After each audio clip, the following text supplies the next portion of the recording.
Hello! ഇന്ന് കണ്ണൻ്റെ first day ആണ് കേട്ടോ അംഗൻവാടിയിലത്തെ.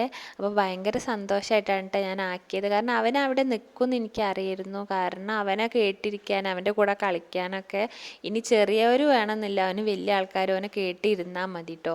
അപ്പോൾ എനിക്കറിയായിരുന്നു അവന് വലിയ വാശി ഉണ്ടാവില്ല എന്ന് അറിഞ്ഞിട്ട് തന്നെയാണ് ഞാൻ കൊണ്ടാക്കിയത്. ഇപ്പോൾ അവന് 3.25 വയസ്സായിട്ടോ. അപ്പോൾ ടീച്ചർ പറയണ പോലെ നല്ലോണം അനുസരിച്ചിട്ടുണ്ട് കേട്ടോ.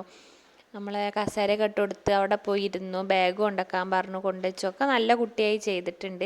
പിന്നെ ഇടയ്ക്ക് ചെറിയൊരു കുറുമ്പ് ഏത് മക്കൾക്കും ഉണ്ടാവുമല്ലോ. പിന്നെ ചില കുട്ടികൾ കരയണ കണ്ടപ്പോൾ ചോദിക്കുന്നുണ്ട് എന്തിനാ കരയണത് എന്ന്. അപ്പോൾ ഞാൻ പറഞ്ഞു അവർക്ക് മുറി പറ്റിയിട്ടാണ് കരയണതെന്നൊക്കെ പറഞ്ഞ് സോപ്പ് ഇട്ട് വെച്ചതാണ്. അപ്പോൾ അവ ഇരിക്കും എന്നുള്ളതിന് എനിക്ക് ഉറപ്പാണ്, കാര്യമൊന്നുമില്ല എന്ന്. പിന്നെ അവിടെയുള്ള ടോയ് ഒക്കെ എടുത്തു കൊടുത്തു. അപ്പോൾ പുതിയ എന്ത് സാധനം കണ്ടാലും ഭയങ്കര കൗതുകം കേട്ടോ. അപ്പോൾ അതുകൊണ്ട് ഇരിക്കുമെന്ന് എനിക്ക് ഉറപ്പുണ്ടായിരുന്നു.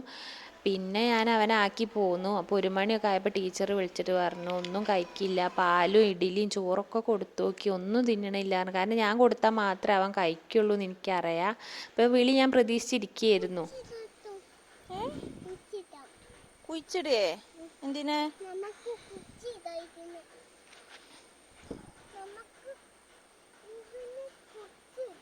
ആരാ കണ്ണന് അപ്പോൾ പറഞ്ഞത് 3:30 അണ്ണാ വരെയാണ് ചത്ത ശരിക്കും കുഴിച്ചിടണെന്ന്? അംഗൻവാടിൻ്റെ ടൈം. ഞാൻ 2 മണിയായപ്പോൾ പോയി കൊണ്ടുവന്നു കേട്ടോ.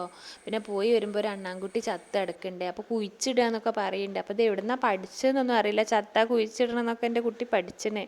ഇനി ഫോൺ കണ്ട് പഠിച്ചാണോ ഇനി ഒരു ഏജിൻ്റെ ഇതിലായിട്ടാണോ എന്നൊന്നും അറിയില്ല. പിന്നെ അതിനെയൊക്കെ നോക്കി പാവം അണ്ണാന് ചത്ത് കിടക്കുന്നുണ്ട്. പിന്നെ ഞങ്ങൾ വീട്ടിലേക്ക് പോയി. വീട്ടിലേക്ക് കൊണ്ടുവന്നപ്പോൾ ഭയങ്കര സന്തോഷമായിട്ടോ. നാളെയും പോവോ ചോദിച്ചപ്പോൾ പോകുമെന്നൊക്കെ പറഞ്ഞിട്ടുണ്ട്. ഈ ഫുഡ് കഴിക്കുന്നത് റെഡി ആയാലും ഓൻ ഓക്കെ ആവും കേട്ടോ.